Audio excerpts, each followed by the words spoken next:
Let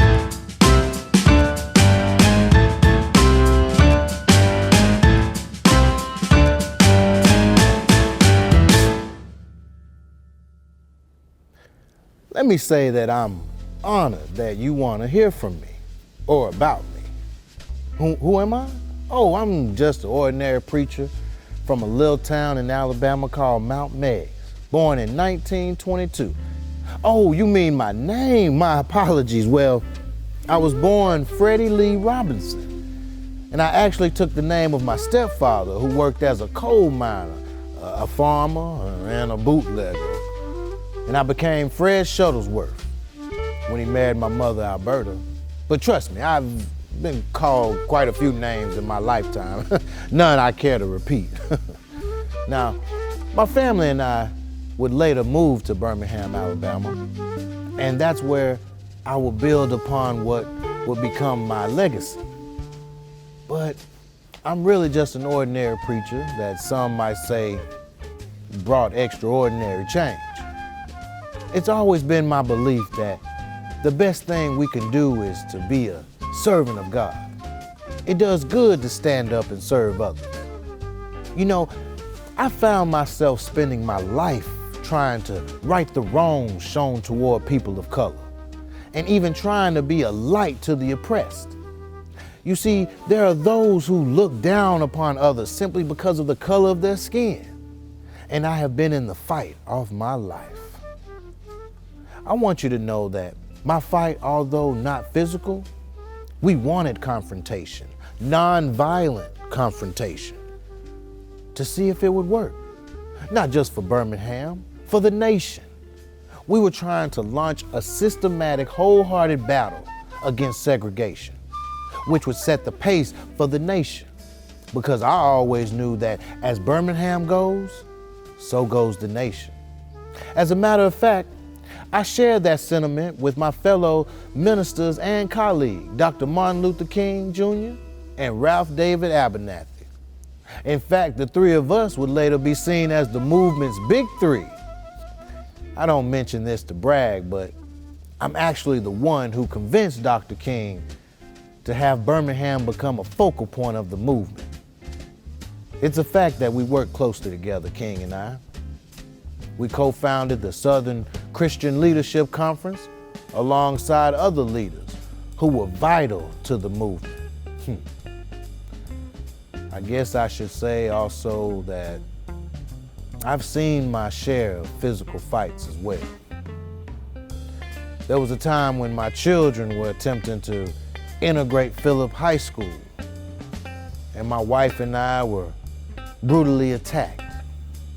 Now, I don't mean to scare anybody, but I was actually struck with brass knuckles and bicycle chains in 1957.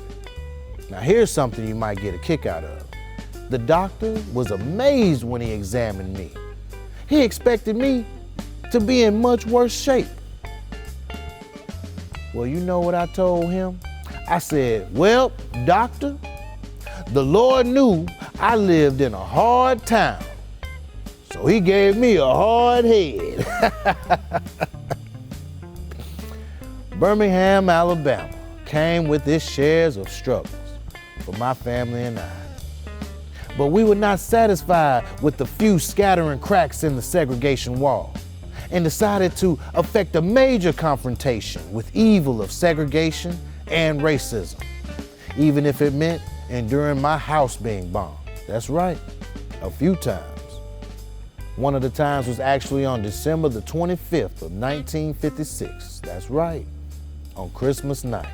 Now, who would have thought that merely because of the color of my skin and my determination to organize and protest against racial injustices and inequality, well, who would have thought that would be a reason to bomb my home, or anyone else's home for that matter, and even to do it on the night of Christmas? Now, I don't know about you or how you might spend your Christmas, but I spend my Christmas with my family, friends, church members. I guess you could say a house full. I remember that day that bomb went off. 16 sticks of dynamite, smoke was everywhere, and the sound was one that I will never forget.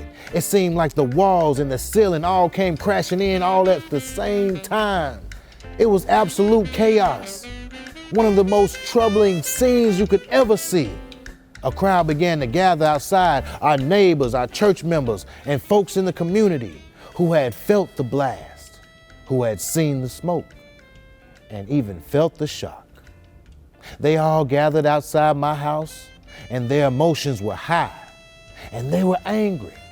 I'll tell you the truth, many of them wanted to get even, but most of them, they were worried because they knew that my family and I were inside when that dynamite went off.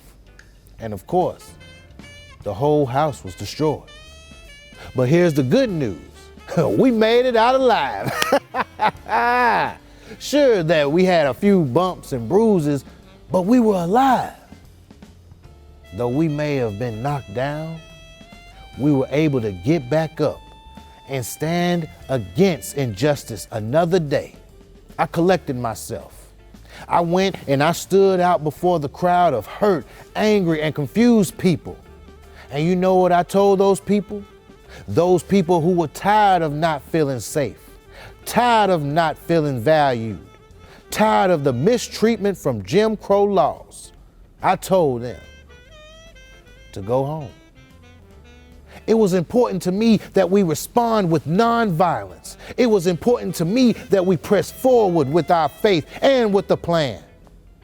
I once said, we have come this far by faith, not by violence. Birmingham is a great city, and its future will be much brighter if all of its citizens will not allow themselves to be overcome by tides of frustration, nor consumed by fires of hatred. And that night, they went home. We prayed. We planned. And the very next day, our protest and fight for equality continued. That's right. We went on determined and undeterred. Our fight for change marched on. Some even called me the wild man from Alabama. But here's what I knew. One thing was for certain. I said we will no longer stand back while the future beckons us on. The eyes of the world have been focused on the spot. And somehow we were led to believe that because of the demonstration in Birmingham, Alabama. Segregation will end in this country in a short time. We persevered, and change did come. I'm confident in knowing that I fought a good fight. I kept the faith, and after 89 years of life, I would eventually finish my course. I've had so many more encounters for you to learn about, and hopefully you'll take the time to look me up. Now, my good friend and a great man, John Lewis, would go down in history as saying, when you see something that is not right, not fair, not just, you have to speak up. You have to say something. You have to do something. I've often reminded people that confrontation is not bad. Goodness is supposed to confront evil. Listen, just remember this. There may be battles along the way, but stay in the fight until the wrongs are made right. All we've got to do is keep marching. Do tomorrow what we did today, and do it the next day. And then the next day, we won't have to do it at all. I'm Reverend Fred Shuttlesworth. And for now, I guess that's enough about me. But what about you? Yeah, you. What will you do? What can you do? What portion of your life and surroundings could be greater, better for this world, starting with you? I said it before, I'll say it again. Confrontation is not bad. Goodness is supposed to confront evil. I challenge you, go for it. Make the world a better place for all humanity. I salute you, future change maker, and I thank you in advance.